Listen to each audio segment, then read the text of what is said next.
For today, in the name of freedom, we take the battle to them.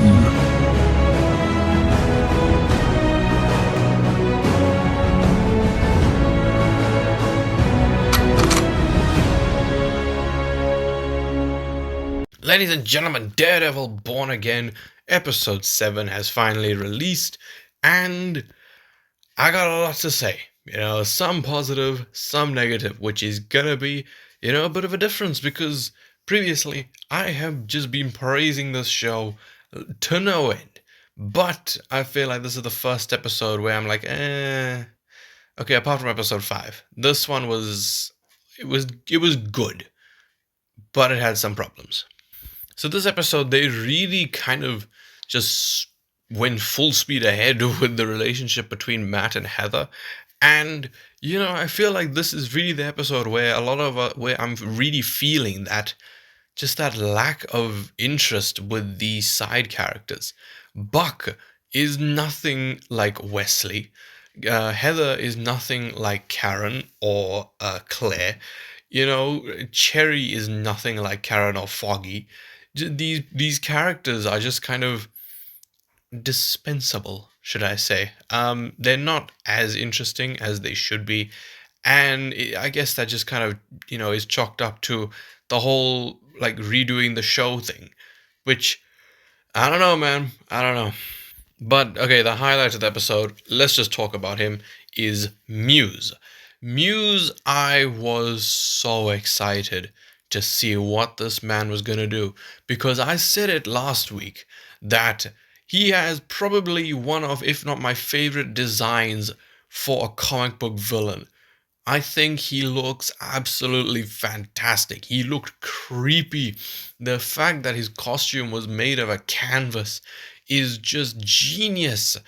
And they just completely wasted his character.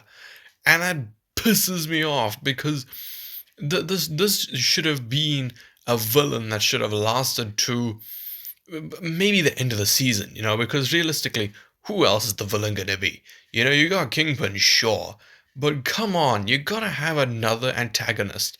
And Bullseye ain't gonna do jack shit. I mean, he'll show up eventually, of course. I know he'll be in the season, but come on, why would you kill Muse? I'm aware that he doesn't do much in the comics. He's not really meant to be a season-long villain, but why?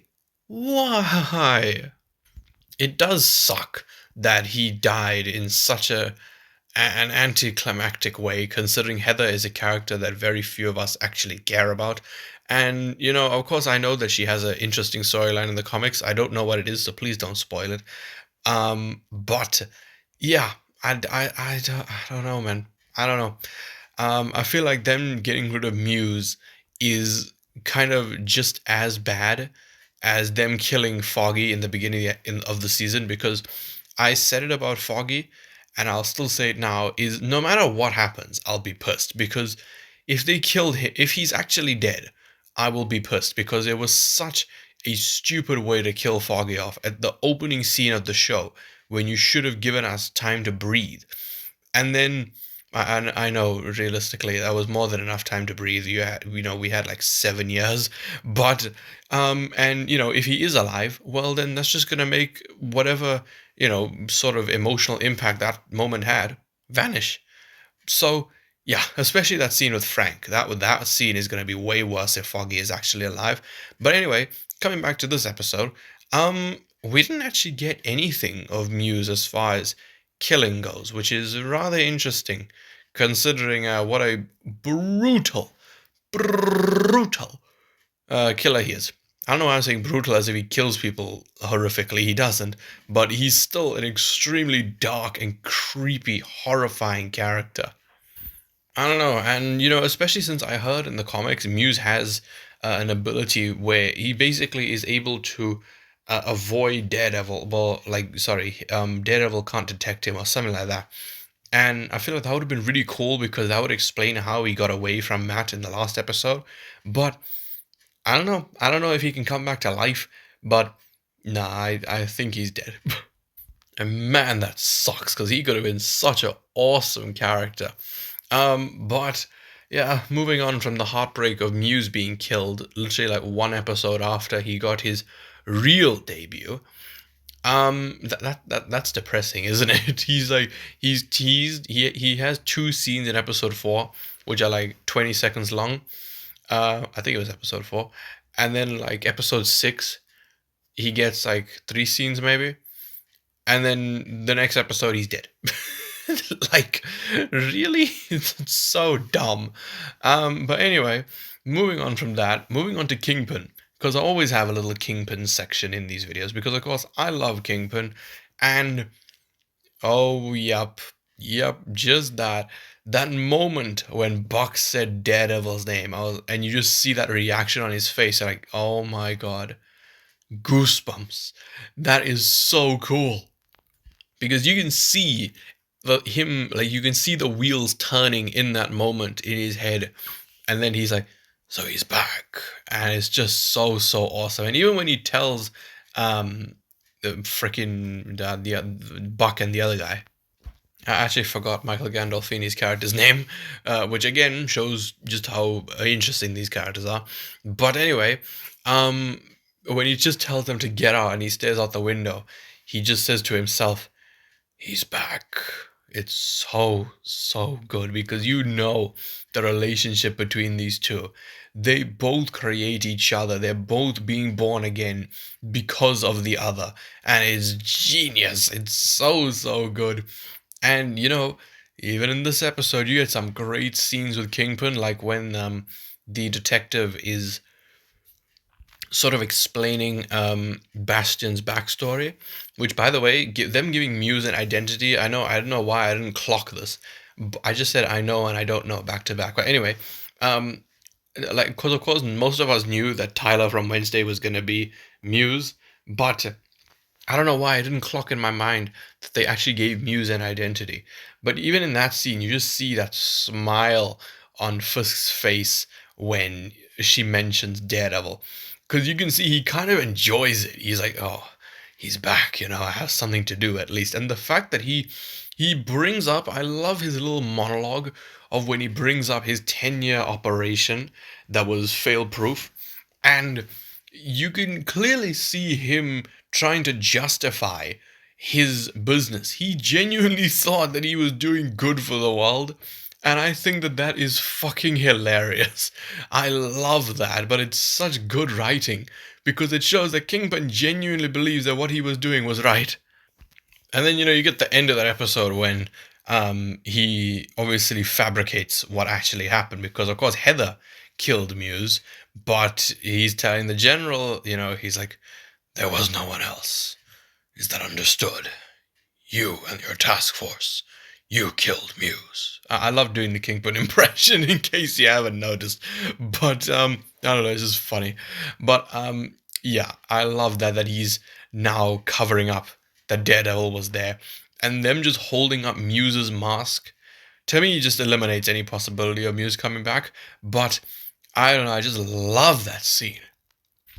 But now, what is exciting? Because I mean, apart from the ending, of Vanessa supposedly telling Luca to go kill Fisk, although really what probably happened was like she wanted Luca to get killed by Buck.